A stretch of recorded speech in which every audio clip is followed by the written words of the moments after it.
I-Days are awesome. I'm Carl Azus, and you're 10 minutes away from being up to speed on world events.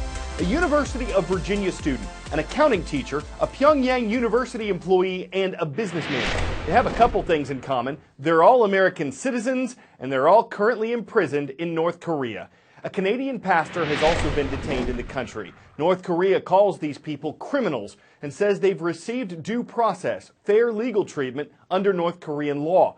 But a former U.S. ambassador to China says North Korea is holding the Americans to use them as bargaining chips with the U.S.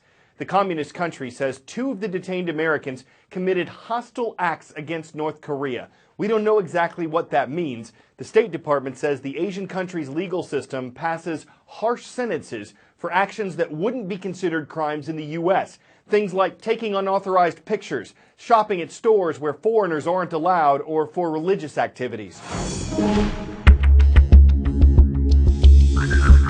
North Korean authorities have a pattern of detaining American citizens when they're about to leave the country from the airport in Pyongyang.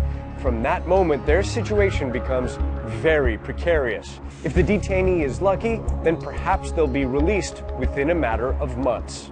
In the past, Americans have been accused of espionage and plotting hostile acts against North Korea. Since Washington and Pyongyang do not have formal diplomatic relations, the Swedish embassy negotiates on behalf of the prisoners. The outside world doesn't normally see the detainees until they're forced to make televised confessions or highly controlled appearances with visiting journalists like CNN. North Korea typically punishes Americans with years of hard labor. University student Otto Warmbier received a 15-year sentence for pulling a political banner off the wall of his tourist hotel. Former prisoners describe spending hours each day digging holes and shoveling coal. Several prisoners have been released with the help of visits from American dignitaries. The U.S. State Department warns U.S. citizens not to travel to North Korea. North Korea is not on the itinerary for President Donald Trump's first international trip as U.S. leader, but the Middle East and Europe are. The president's scheduled to leave today to visit Saudi Arabia, Israel, Vatican City, Belgium, and Italy in that order. The trip will last 8 days, and though he's facing controversies back home, President Trump will be working with other leaders in the days ahead to advance his foreign policy goals. Speeches, visits to holy sites, and meals with other heads of state are all on the schedule. 10-second trivia. Which of these scholarship awards is the oldest? Truman Scholarship, Marshall Scholarship, Fulbright Scholarship, or Rhodes Scholarship? Dating back to 1904, when its first recipients entered the United Kingdom's Oxford University, the Rhodes Scholarship is the oldest.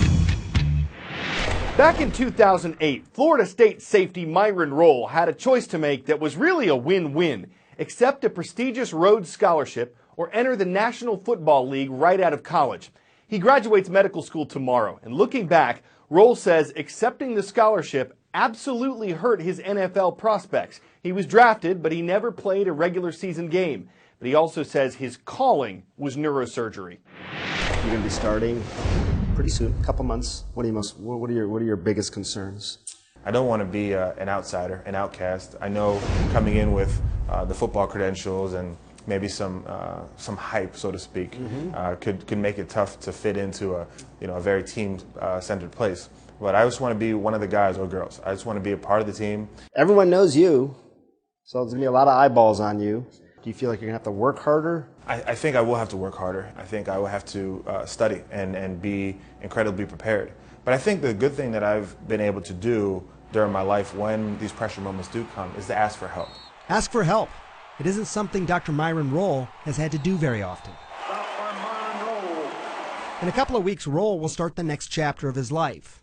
Brain surgeon. Mine has matched it to neurosurgery at Harvard. Professional football player and Rhodes Scholar, having already been ticked off. I think the proudest moment was the day that I won the Rhodes Scholarship. We were playing at University of Maryland up in College Park, and I had my interview in Alabama, and it was the same day. I went to Birmingham, interviewed, 2-hour interview, sat around and waited for another hour or two.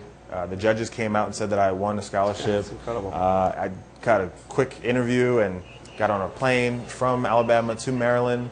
Got to the game around the second quarter. Got my pads on. My parents were there. Got a standing ovation. We won big. My teammates doused me with water. It was a big day.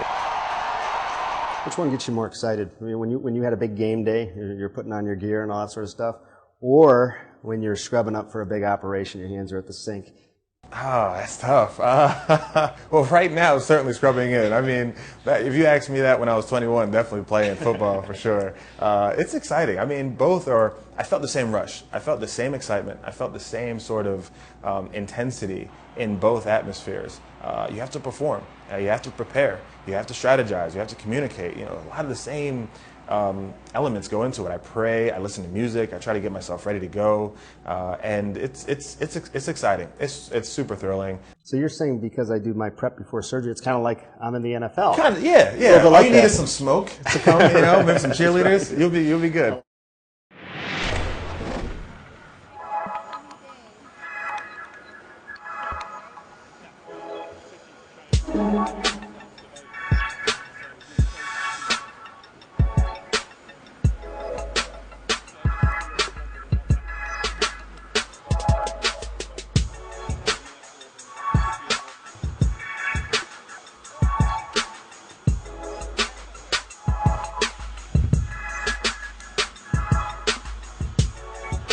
The RF jamming system is sending a radio frequency signal to the drone that blocks the communication channels, and that ray allows us to force the drone to land or to return to its base.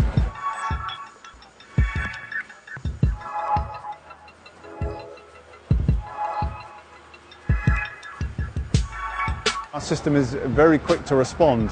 From detect, track to disruption takes just 15 seconds.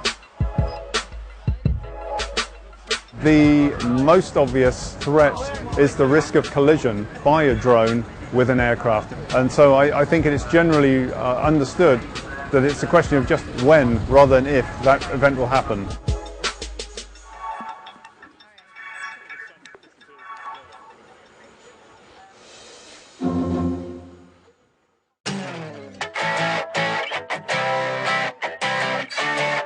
It's believed that the lunchbox, as we know it, was born in the 1800s when workers started carrying heavy metal pails to protect their meals.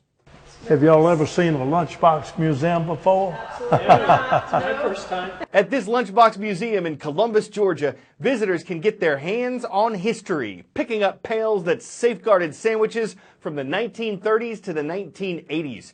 The curator describes them as time capsules.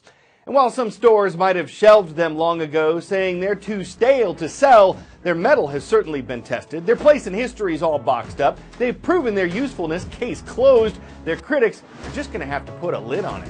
I'm Carl Azuz. Have a fresh weekend.